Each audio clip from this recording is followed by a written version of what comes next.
Hello friends, मैं आकांक्षा GK with आकांक्षा में आपका स्वागत करती हूँ। फ्रेंड्स, आज हम सॉल्व पेपर का नेक्स्ट पार्ट पढ़ने वाले हैं। ये हमारा भाग 28 है और जो पूरा सॉल्व पेपर है आपको फ्लो चार्ट और मैप से कवर कराया गया है।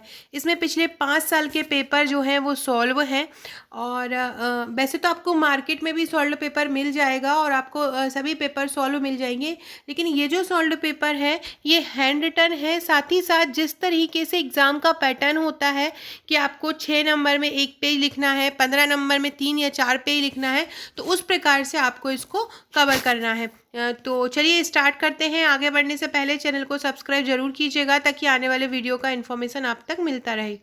थोड़ा भी वीडियोस में 2-3 दिन से नहीं ला पाई हूँ ज़्यादा, क्योंकि थोड़ी व्यस्तता के चलते, लेकिन अभी कल या परसों से आपको डेली एमपी का करंट अफेयर्स भी मिलेगा और डेली आपके वीडियोस भी मिलेंगे। तो पहला क्वेश्चन है माध्य माध्यिका, ये मध्य नहीं है माध्य है, कर लीजिएगा इसको। तो माध्य माध्यिका और बहुलक पर टिप्पणी लिखो। ये मैथ का क्वेश्चन है। आपने 10वीं तक में ये पढ़ा होगा, परिभाषाएं भी दी होंगी एग्जाम में, तो उसी प्रकार का ये क्वेश्चन है। तो स्टार्ट करते हैं। सबसे पहला है माध्य क्या है। तो यह एक सरल अभिव्यक्ति है। किसी भी किसी भी चीज़ को सरल करने की एक अभिव्यक्ति है जिसमें एक जटिल समूह अथवा विशाल संख्याओं का वास्तविक परिणाम या सार केंद्रित हो। यह एक ऐसी अभिव्यक्ति जिसमें बहुत सारे समूह हो या बहुत सारी विशाल संख्या हो, उसका वास्तविक परिणाम हो या सार केंद्रित हो।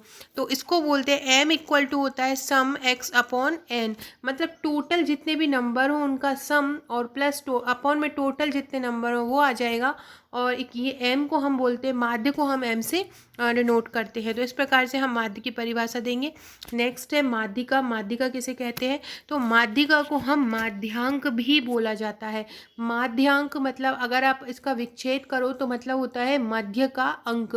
तो माध्यिका को मध्य अंक भी बोला जाता है। किसी पद श्रृंखला में वह बिंदु होता है जो संपूर्ण श्रृंखला व श्रेणी को 2 बराबर भागों में विभाजित कर देता है।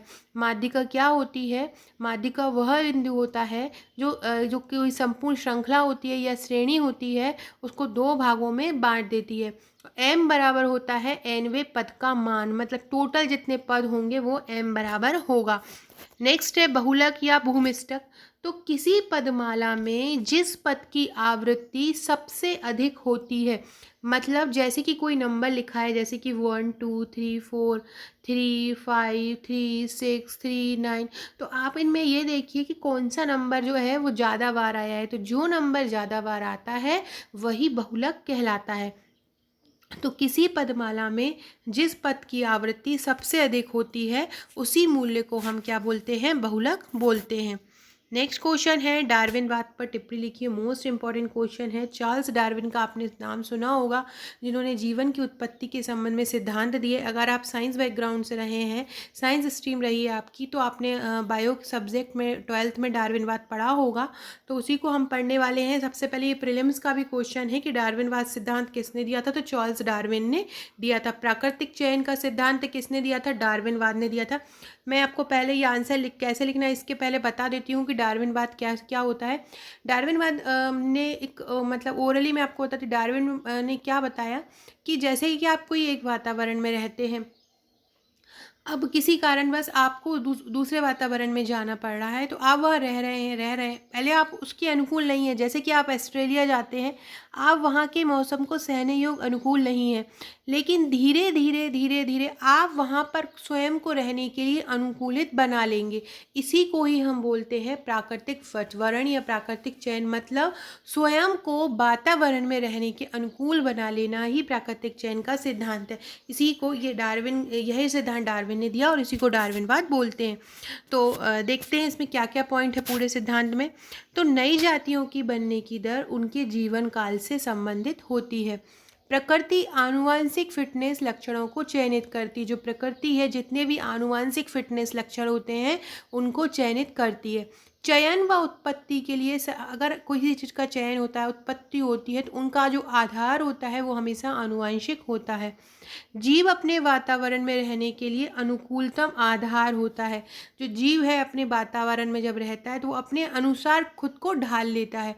अनुकूलन जो जितनी भी क्षमता होती हैं, मतलब अगर अगर पेरेंट्स जिस हिसाब से वातावरण में स्वयं को ढालेंगे, तो जो बच्चा है वही भी उसी हिसाब से डालेगा। तो मतलब अनुकूलन क्षमता क्या होती है, आनुवांशिक होती है। तो इस प्रकार से हम लेके पहले डार्विन बात क्या था हमने ये लिखा, फिर उसके पूरे सिद्धांत लिखे कि नई जातियों के बनने की दर जो होती है उनके जीवन काल से संबंधित होती है।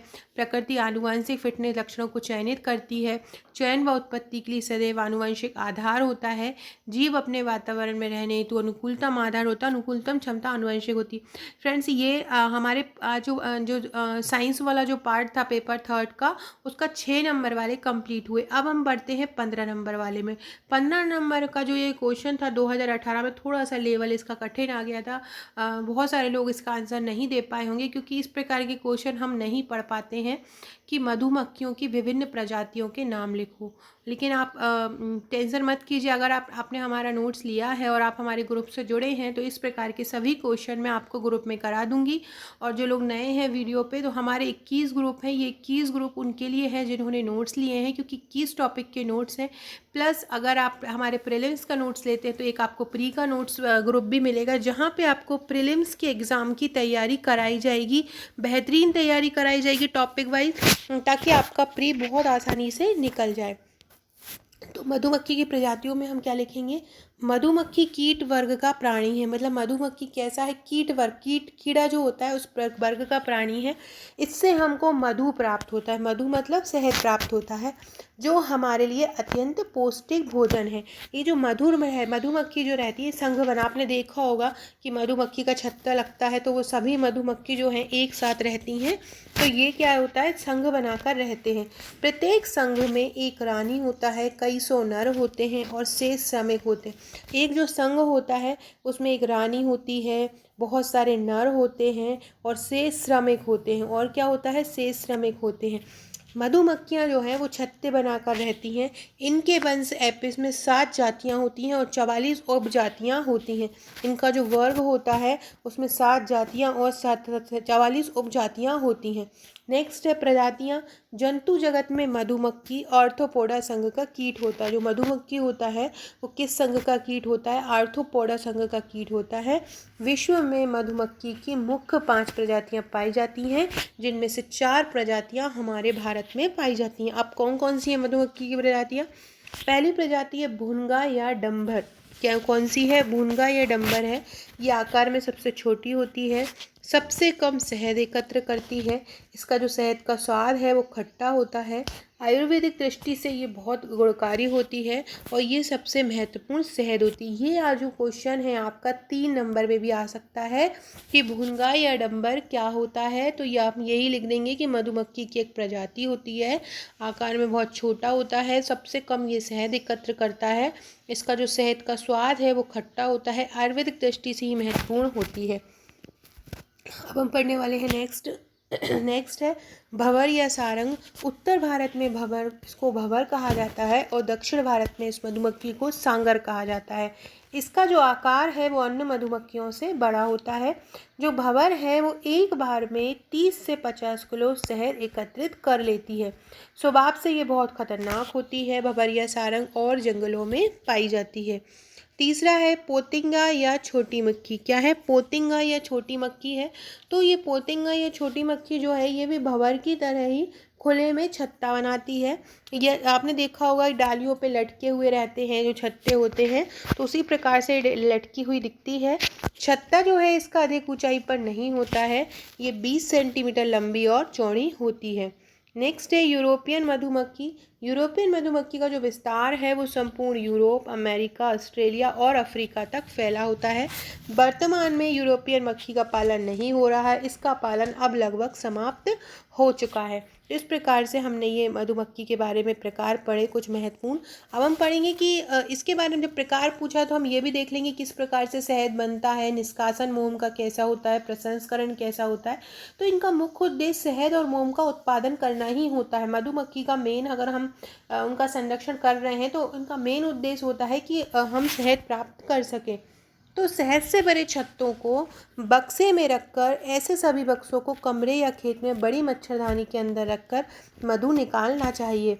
अब क्षणिक चाकू, अब उसको क्या है कि चाकू को गर्म पानी में डुबोल कर तब हम कपड़े से पोंछकर मोम की टोपियाँ हटा दी, जो भी उनकी जो ऊपर की जो मोम की टोपियाँ है वो छत्ते से मोम की टोपियाँ हटा देते हैं।